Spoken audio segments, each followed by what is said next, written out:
बिस्मिल्लाहिर्रहमानिर्रहीम, अस्सलाम वालेकुम। मैं हूं डॉक्टर अली हसन, न्यूरोलॉजिस्ट, और अपने चैनल न्यूरो अवेयरनेस पे डॉक्टर अली हसन पर आपको खुशामदीद कहता हूं। नाज़रीन, ये अर्कुन्निसा के इलाज की दूसरी और इस सीरीज़ की आखिरी वीडियो है। हमने अपनी पिछली वीडियो में उन तमाम इलाजों, एहतियातों और घरेलू वर्जिशों की बात की थी जो हम अक्सर मरीज़ों को बताते हैं। इस वीडियो में हम इंजेक्शन थेरेपी और सर्जिकल थेरेपी के बारे में बात करेंगे और आपको ये भी बताएंगे कि फिजियोथेरेपी आपके अर्कुन्निसा की तकलीफ़ को कम करने में किस तरह आपकी मदद करती है। तो आइए शुरू करते हैं।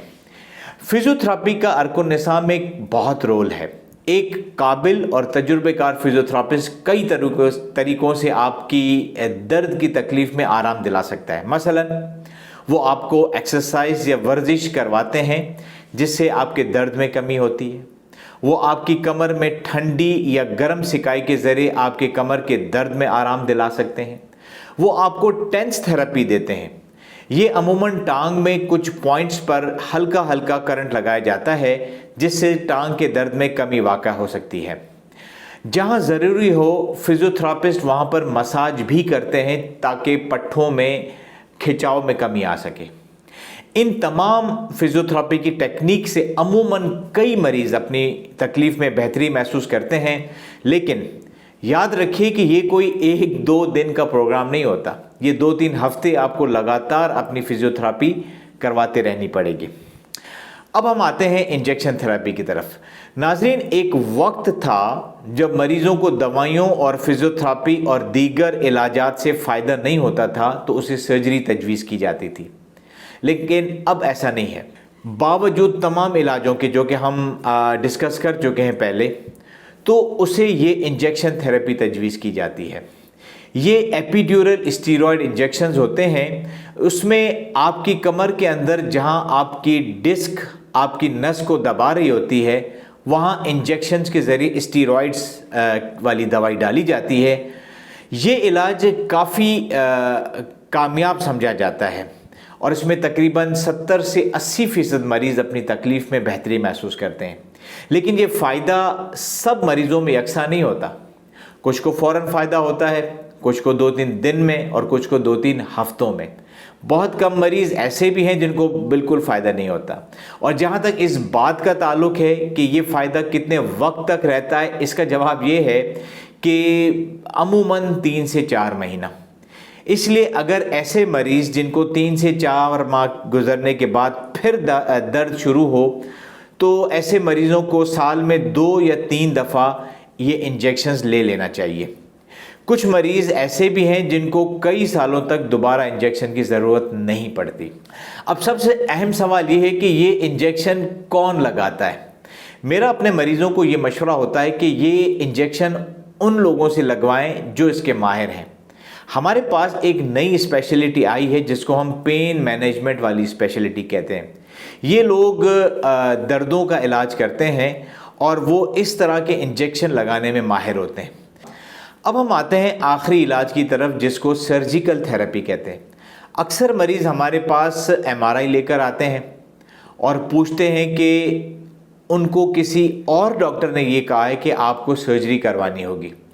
तो डॉक्टर साहब, आप हमें ये बताएं कि क्या वाकई हमें सर्जरी की ज़रूरत है, और अगर ये है तो कितनी कामयाब है, और क्या इसके बाद हम बिल्कुल ठीक हो जाएंगे। मैं कोशिश करता हूँ कि सर्जरी वाले इलाज को आपको बेहतर तरीके से समझाऊँ और इस प्रोसीजर से जुड़े हुए जितने भी सवालात किसी मरीज़ के जहन में हो सकते हैं उनके जवाबात देने की कोशिश करूं।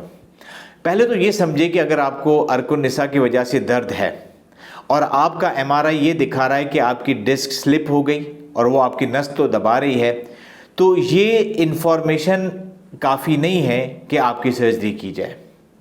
3 चीज़ें याद रखिए जिनकी बुनियाद पर यह फैसला करना होगा कि आपको सर्जरी करनी चाहिए कि नहीं।